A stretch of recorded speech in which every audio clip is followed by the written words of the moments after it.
Okay, here we go. I'm reading from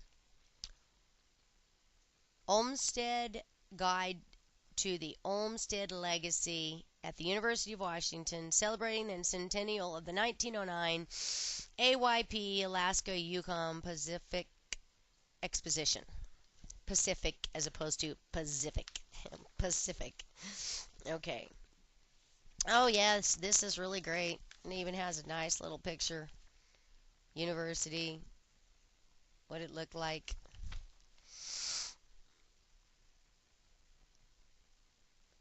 Uh-huh.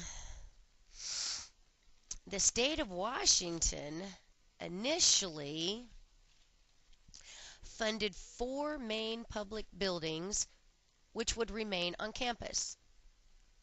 Get it? Taxpayers. These neoclassical style buildings. Neoclassical style buildings. Where do they come up with these words? Were built in a much more substantial manner with bricks and steel as compared to the Beaux. Is that like faux? Beaux, Beaux Arts temporary buildings? Temporary buildings. Interesting. Such as the Manufacturers Building.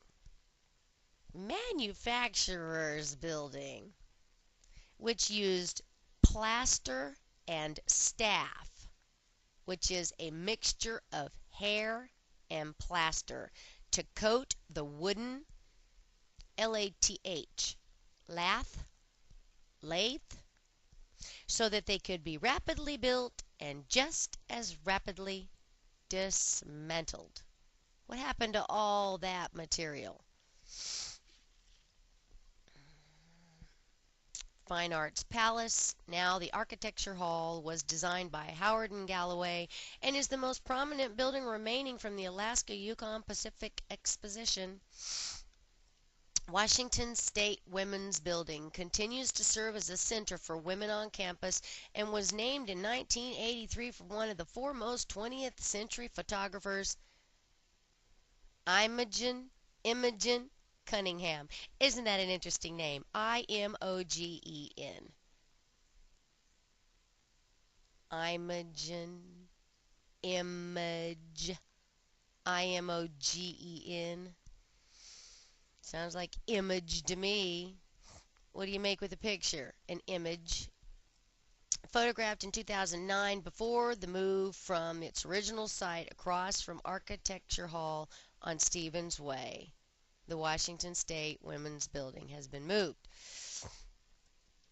Cascade Court and Geyser Basin were the central features of the Alaska Yukon Pacific Exposition design, with the Court of Honor at the top and three radiating vistas to the distant mountains and lakes below.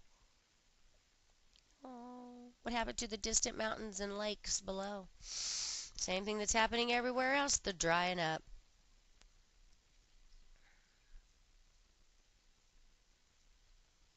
Fair visitors on Rainier Avenue could catch glimpses of what awaited them as they proceeded under the railway and up to the Court of Honor.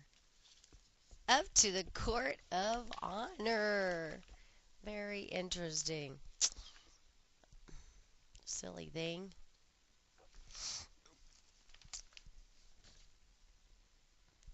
That's what awaited them. Up to the Court of Honor. Pictures.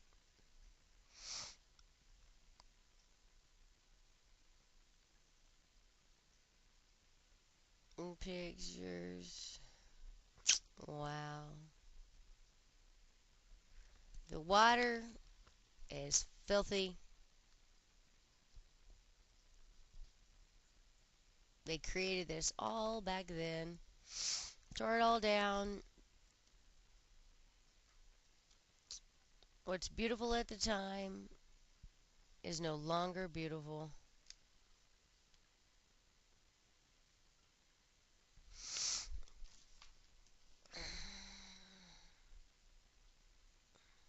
the south entry to the expo. One of four grand entrances, it was served by a streetcar and the city's newly built Park Boulevard system. Hmm. The legacy of the AYP on the campus of the University of Washington is evidenced by both spatial relationships and artifacts still in existence. In many ways, Olmsted laid the framework for the development of the future campus through his design for the AYP. The most famous element is Rainier Vista, but more remains than just the view, open space, and location of the fountain. Wonder what the fountain looks like today. I wonder if it even works.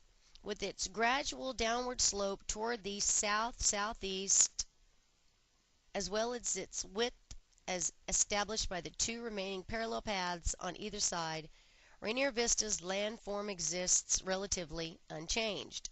The AYP routes of Alaska Avenue and the southern part of Pacific Avenue, now collectively known as Stevens Way, today provide the primary automobile access through campus. Automobile access. 1909. Not too many people had cars then, but they were well on their way. In addition, several artifacts, including 3 buildings, pieces of stone walls, stands of mature trees, and circulation routes, can still be seen on campus. Several artifacts, which only 3 buildings, some pieces of stone walls, some trees,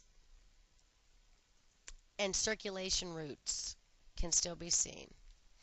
This is an aerial view in 1924.